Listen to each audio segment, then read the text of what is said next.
Ouch, ouch, kitty cat. Ouch, ouch, ouch, kitty cat. Ouch, ouch, ouch, ouch, kitty cat. She wants to use me as a pincushion. Hello, friends, and thanks for coming back to Mostly Fictional Tales. I am Rathgar, your host, and today we are sharing captivating stories that inspire contemplation and understanding. Our returning guest is Bob Jensen, a retired theater professor and Dean Emeritus of Fine Arts from Fullerton College. Bob has shared some insights that resonate deeply within me. Issues of online communication, the power of a sincere apology, and the importance of perspective. I'm reminded that we all make mistakes, and that sometimes the value of a sincere apology is immeasurable. So join us as we navigate through the nuances of the many stories that make up Mostly Fictional Tales. We continue our exploration of the human condition. Lover of art and poetry and all things beautiful in life. And I am glad to still know you after I met you back in 1994, Bob. That's when I met you, and it is now 2023. So there are the home viewers out there who are quickly doing some math there and saying, well, Rathgar, are you saying that you're that you're in your late 40s? And I go, yeah, I'm 49 as of today. I am 49. Oh, happy birthday!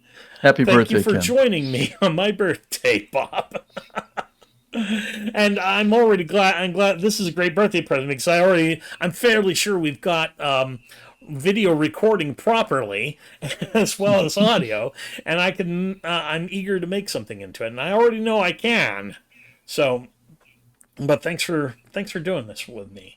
So you're heading on out of the park, and it's still a fabulous trip on out. And you've got the people in the flip-flops, the people who are coming into the situation, and perhaps running into some danger. What's the rest of the day look like? How much time had you hiked before you all needed to turn back because of the conditions?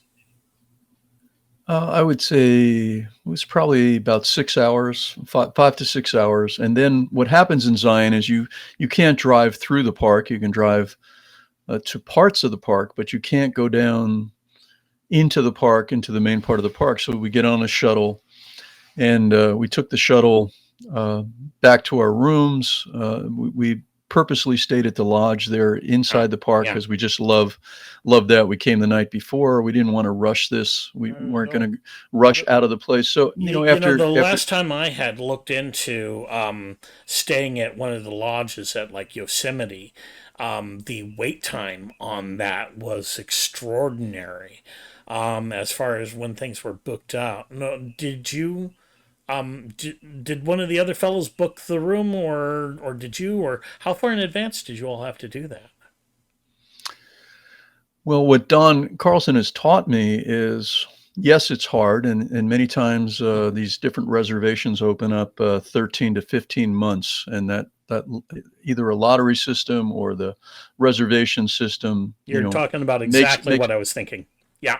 Makes it very tough. But what Don has taught me is that there are cancellations that occur. And as you get closer, you're able to score access to some of these places that seem impossible to us. Okay. Now, we haven't always been successful, but Don took care of the reservation. So, we got back to the hotel, we showered up, we changed, we took our gear quickly on the shuttle back to the rental place right near the entrance to the national park. And once we dropped that off, the first thing was a celebratory beer at a local restaurant. And, we just had a lot of fun. We knew we wanted to do that. And we knew later that day we wanted to go out to dinner and celebrate. That'd be a little bit more. That's part of the tradition of when we get to do some exceptional things together. Yeah. So it was a really nicely rounded off day. And the dinner was we asked the bartender at the first place that we stopped. We said, if you were going to dinner tonight to celebrate something, where would you go? That's the question we ask everybody wherever we're traveling. And he told us of a local spot Yeah, Yeah, the local local knowledge. knowledge. Yep, yep, yep, yep. And he was right. He was right where we went. There was a fabulous dinner in a great environment with some, people that we wanted to talk to and that were very open to that because it was a very welcoming place. And so it was a great night. And we knew the next day we were going to get up and drive to Colorado. So we just sort of luxuriated ourselves into relaxing that night.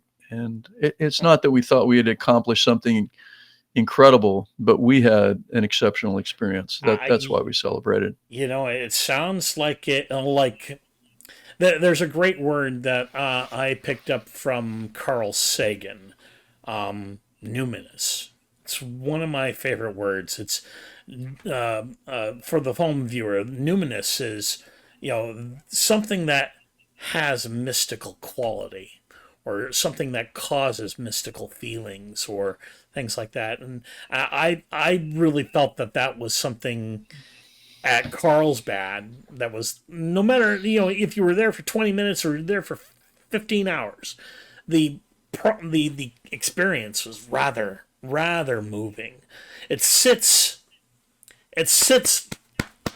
solidly deep in your chest right here in such a wondrous way. Like whenever you see pictures of the redwoods and things like that in Northern California, but you step in front of one of those guys in person, and the size hits you differently in the core of your chest.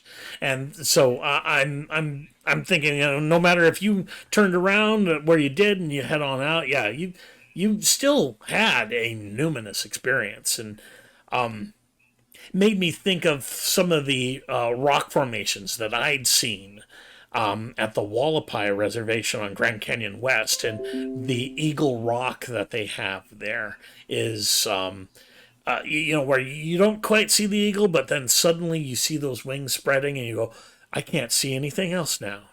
I cannot see it any other way. That is an eagle. I just, it is such a fabulous experience. Do you remember having anything like that?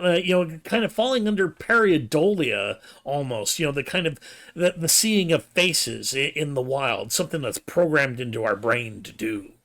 And did you happen to see the old man of the rock, or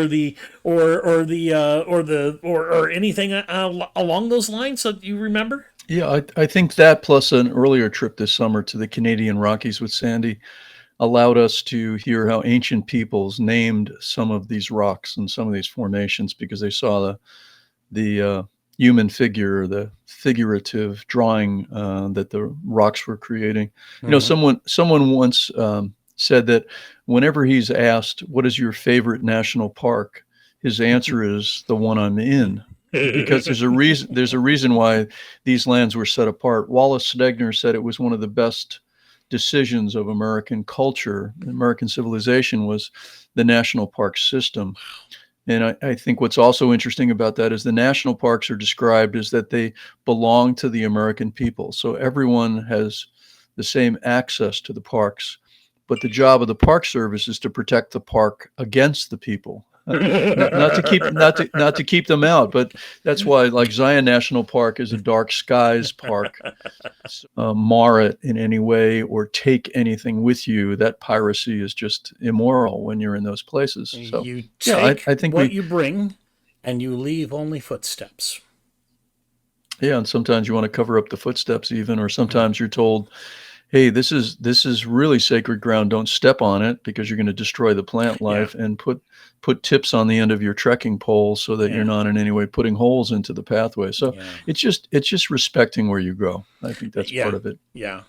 Making a choice of, you use the right tool for the right job, and let's just make sure that when we go to these shared places that everybody should have access to, that we all make sure that it's the same way when the next person comes along and they get to see it. It's the same way And as you did. and I think it can be an American arrogance sometimes of not really understanding who the ancient peoples were and what was their culture. And I was very encouraged at Mesa Verde. They talked about how they just changed out a very old documentary film and allowed the ancient Pueblo people to tell their story. And now, because there's much more focus on respecting this as sacred ground because it's ancestor, not ancestor worship, but just ancestor locations, that now young ancient Pueblo people are coming and volunteering at the park because suddenly their voice is being heard in terms of their cultural importance. And so I love that whole part of going into the wilderness is trying to think about what was it like for peoples that lived there hundreds of years ago or thousands of years ago. And we're stepping on ground that's been touched by many people with different stories. That I think is equally fascinating. That feeling of deep time is not something that's very apparent here in Los Angeles and Orange County, where you and I live, where the place has whenever you go to older cities, places in Europe that have that, where they've been around a lot longer, you suddenly come back to Los Angeles and you go, wow, this all feels really brand new. There's nothing under the... Nobody's been here yet. It is one thing that's... Time is one thing that Los Angeles, at this point, seems to be a little resistant to. Kind of like Christmas. Well, and if we look carefully enough, there are stories of Native Americans, pre-Spanish explorers and missionaries. There's rich history there.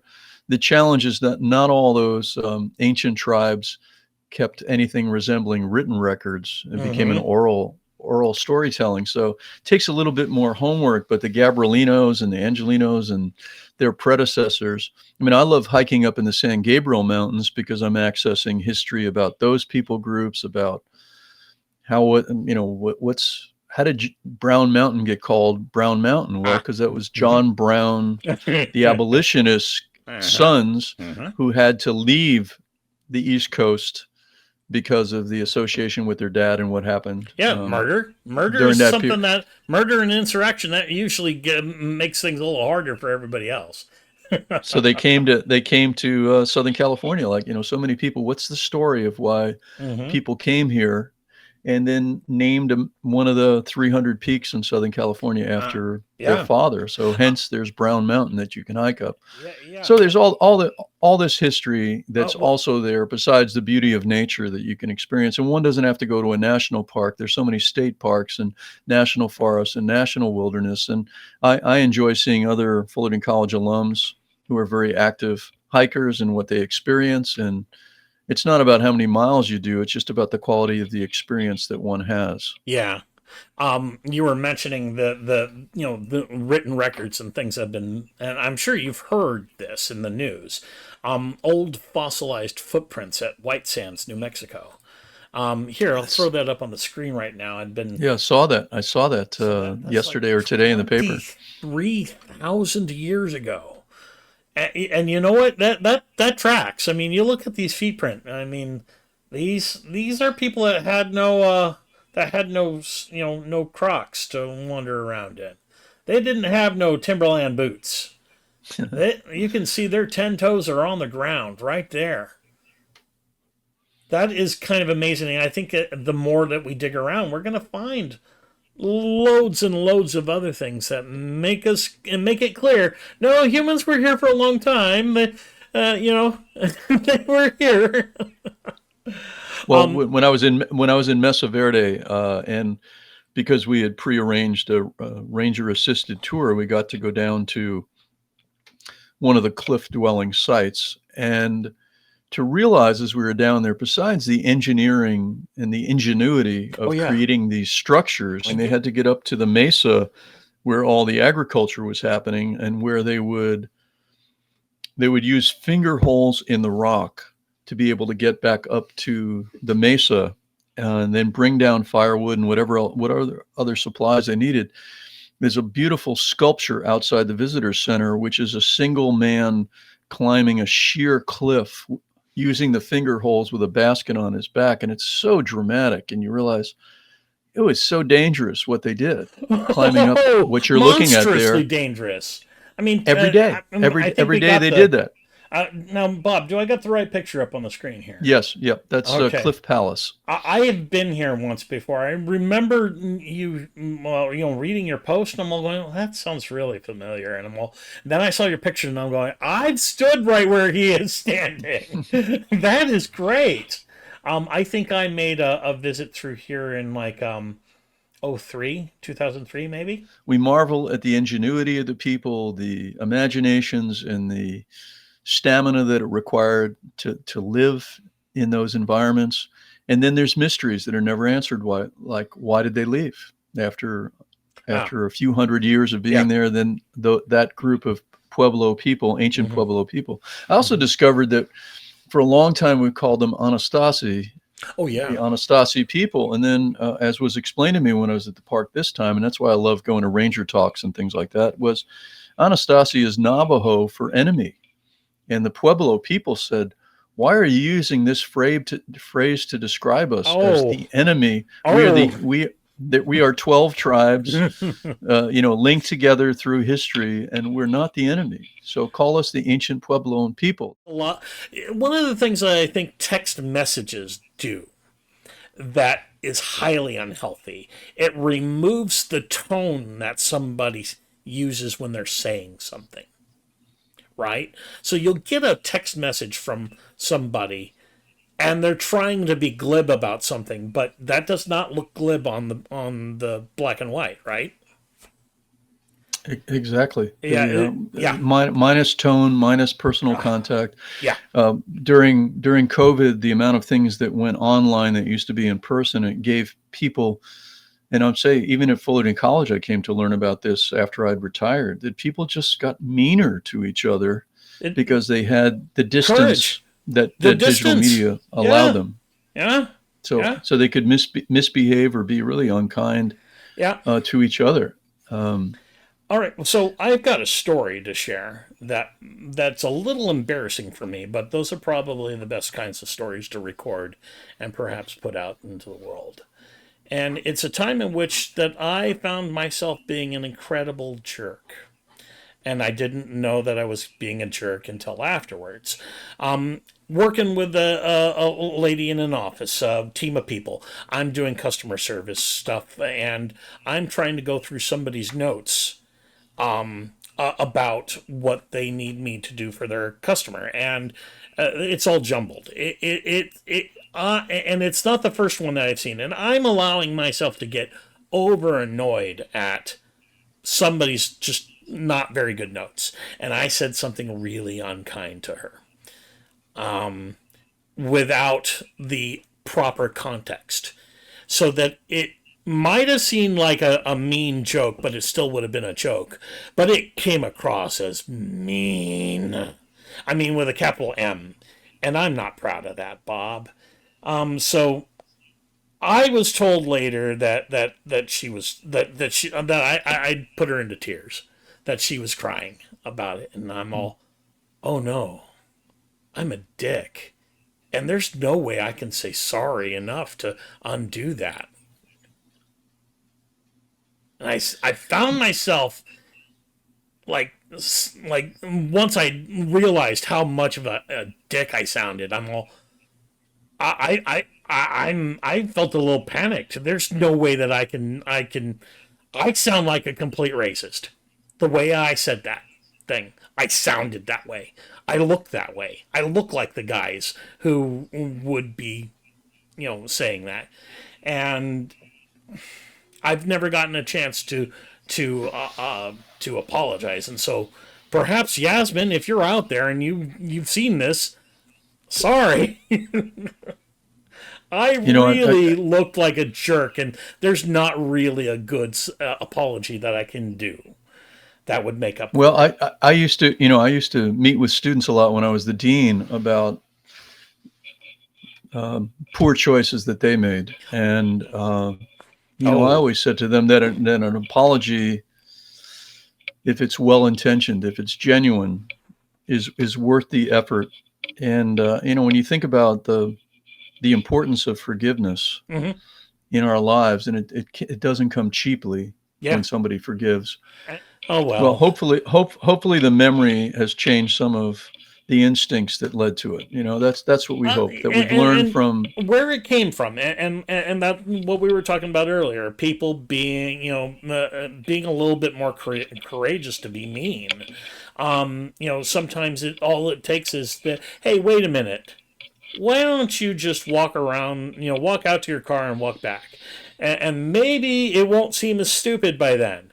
Or maybe you're the one that just has too high of a goal here, and that, we're all just working, and they're not trying to make your job harder on purpose. And so, yeah, I allowed myself to get caught up in a very false narrative about somebody else's, work ethic. And it was hurtful. I was unintentionally hurtful. I think I was kind of intentionally being a little snarky right when I said it, but no. I was told later, hey, this is what you said, but you left out all this other stuff, didn't you? I'm all going, oh no, I'm a dick. Well, better that you acknowledge that rather than deny it. I think so. That's what I would say. It's better.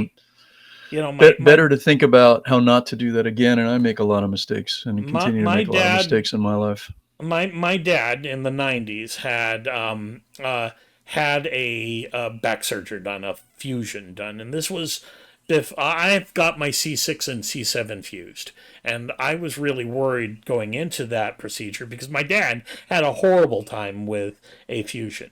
He had this was when the procedure was first being started, and they were doing bone grafts where they would take matchsticks of bone from your pelvis and then attach it in places in your back and fuse the joint so that the bone would grow, and they do it differently now. But at the time, my dad had gotten the surgery done, and then he was feeling pretty good and was going off to physical therapy, where the therapist had mistook him for being a pre-op physical therapy patient because he was moving so good, and twisted him in one of the exercises, twisted his upper torso, and it shattered the knitting fusion, and it left little matchsticks of bone wandering around his back for the rest of his life. He was pretty well handicapped after that for, being disabled with pain from it. But the doctors apologized. They said, this is why we said it happened. It's the value of an apology is what I think I'm trying to get at. But and the importance of a perspective that doesn't start and end with ourselves. It's to try to see what else is at work in a given situation at time. So many doctors are scared of giving some sort of an apology because they're worried about litigation or anything like that. It's just, it's a thing, Bob. It's a thing. Well, that has been Mostly Fictional Tales for today. I have been your host, Rathgar. And if you like what we do here and you'd like to see us do more of it, then you can help out in a couple simple ways. You need to share and subscribe on this video. I know it doesn't sound like a lot, but it really does help move the show forward. But if you're a real difference maker, head over onto Patreon. The link is in the description below. I cannot make this show without you. Until then, I have been your host, Rathgar, and I am reminding you to be good. But if you cannot be good, don't be caught.